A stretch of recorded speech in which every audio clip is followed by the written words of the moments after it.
Assalamualaikum warahmatullahi wabarakatuh. Baik, kita sudah setengah jalan. Silahkan ambil nafas dulu. Kalau terus-terusan puyeng teman-teman digempur materi terus.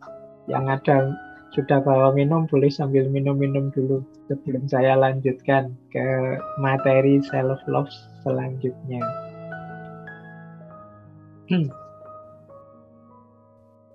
Baik, nah sudah ya. Pikirannya sudah kalem sebentar, kita gas lagi. Nah, sekarang mari kita pahami batas-batasnya cinta diri. Cinta diri itu baik, cinta diri itu penting, cinta diri itu kuncinya kebahagiaan, cinta diri itu kunci kesuksesan hidup kita. Tapi hati-hati, ada batasnya juga. Ini saya ambilkan beberapa pikiran para filosof tentang batasnya cinta diri. Biar kita tidak keliru. Yang pertama dari Aristoteles, ini termasuk sesepuhnya para filosof. Cinta diri itu kalau dalam istilahnya Aristoteles namanya philautia. Ini teman-teman boleh buka bukunya Etikanya Aristoteles. Buku 9 bab 8. Ini tentang philautia. Kata Aristoteles, mencintai diri untuk mencapai keuntungan pribadi yang tidak beralasan itu buruk. Tetapi mereka yang mencintai diri untuk mencapai prinsip-prinsip yang baik adalah jenis kebaikan terbaik.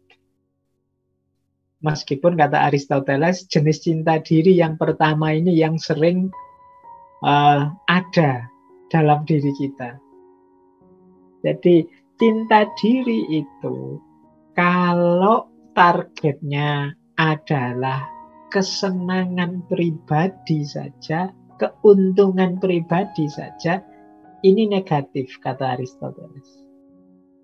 Cinta diri yang baik itu targetnya tidak hanya biar aku senang, biar aku nyaman, tapi juga untuk kebaikan selanjutnya. Misalnya, aku mencintai diriku biar aku percaya diri. Kalau aku percaya diri, aku bisa memberi manfaat banyak. Tidak hanya untuk diriku, tapi juga untuk lingkungan sekelilingku. Nah, jadi ini targetnya adalah kebajikan selanjutnya. Tadi kan cinta diri itu diposisikan sebagai dasarnya semua kebaikan. Karena berawal dari diri kita.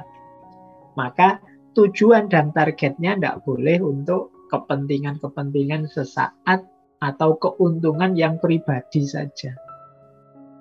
Tapi harus untuk kebaikan selanjutnya. Dan itulah kebaikan yang terbaik, kata Aristoteles. Jadi kita mencintai diri kita ya, tapi cinta kita ini tidak selesai dengan saya sudah mencintai diri kita, Pak. Tidak selesai dengan itu. Tapi setelah aku mencintai diriku, Pak, aku bisa mencintai sesama. Aku bisa peduli dengan yang lain. Aku tidak egois lagi dan lain sebagainya.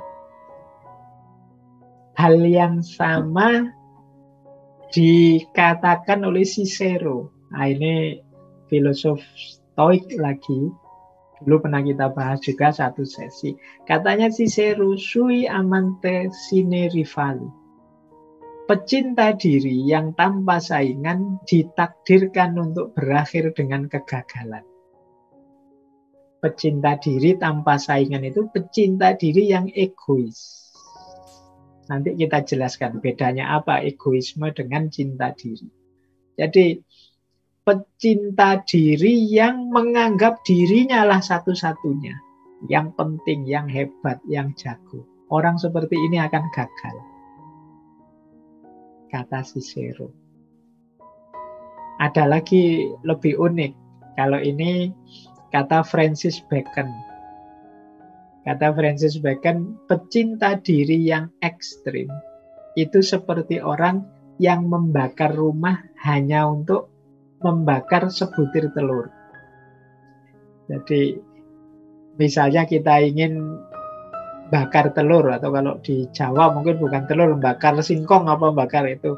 Loh, yang kita pakai untuk bakar singkong tadi itu rumah kita. Ini analogi dari Francis Bacon. Orang yang seperti ini apa? Pecinta diri yang ekstrim. Jadi hanya mencari keuntungan dirinya sendiri dan tidak peduli lingkungan sekelilingnya. Ini seperti orang yang bakar singkong dengan bahan bakar rumahnya sendiri. Jadi ini jelasnya apa? Nanti dijelaskan oleh Erich Fromm. Kata Erich Fromm, cinta diri sendiri itu berlawanan dengan mementingkan dirinya sendiri. Orang yang mementingkan diri sendiri, mengabaikan orang lain, itu menunjukkan sebenarnya dia tidak mencintai dirinya sendiri. Mengapa? Karena ia tidak tahu dorongan eksistensial dirinya untuk mencintai. Ia hanya menutupi dan mengkompensasi kegagalannya untuk memahami dirinya secara benar. Jadi, maksudnya Erich Fromm itu begini loh. Kalau kita mencintai diri kita, itu kan berarti kita memenuhi kebutuhan-kebutuhan diri kita. Nah, orang yang benar-benar mencintai dirinya, pasti dia peduli dengan orang lain. Mengapa? Karena dalam diri kita yang fitrah, yang asli, original, itu ada dorongan untuk hidup bersama yang lain, untuk peduli pada yang lain. Justru kalau orang itu egois, hanya mikir dirinya, sebenarnya dia belum mencintai dirinya. Mengapa? Kalau dia mencintai dirinya, dia akan memenuhi tuntutan jiwanya, tuntutan dirinya untuk juga peduli dan mencintai yang lain. Kalau dia hanya mikir dirinya, itu kata Erich Fromm, sebenarnya dia sedang menutupi kegagalannya untuk memahami dirinya secara benar. Berarti dia belum paham tentang dirinya. Kalau dia paham, dia akan tahu bahwa dalam dirinya ada dorongan untuk mencintai yang lain. Dalam dirinya ada dorongan untuk peduli pada yang lain. Jadi kalau ada orang kok egois sekali dan mengatasnamakan cinta diri, itu sebenarnya dia tidak mencintai dirinya. Karena tuntutan dari dalam dirinya untuk peduli pada yang lain tidak dia pedulikan.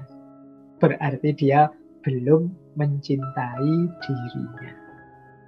Nah, jadi ini penting dijadikan batas dari cinta diri ini. Jadi cinta diri bukan berarti egoisme. Orang yang hanya mikir kepentingannya, tidak peduli kepentingan orang lain. Tapi orang justru buahnya cinta diri adalah kepedulian pada yang lain.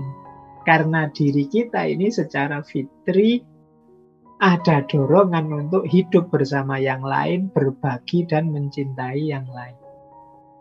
Inilah batas cinta diri.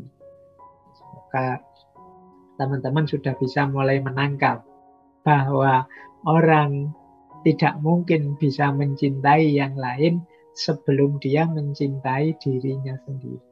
Karena kalau kita mencintai diri kita, kita akan memenuhi dorongan-dorongan jiwa, tuntutan-tuntutan jiwa, antara lain tuntutan dan dorongan untuk mencintai sesama. Oke, untuk malam hari ini saya cukupkan sekian dulu.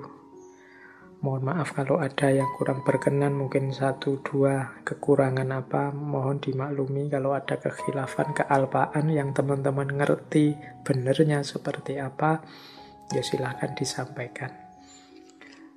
Kurang lebihnya mohon maaf. Wallahul muwaffiq, wallahu a'lam bissawab. Wassalamualaikum warahmatullahi wabarakatuh.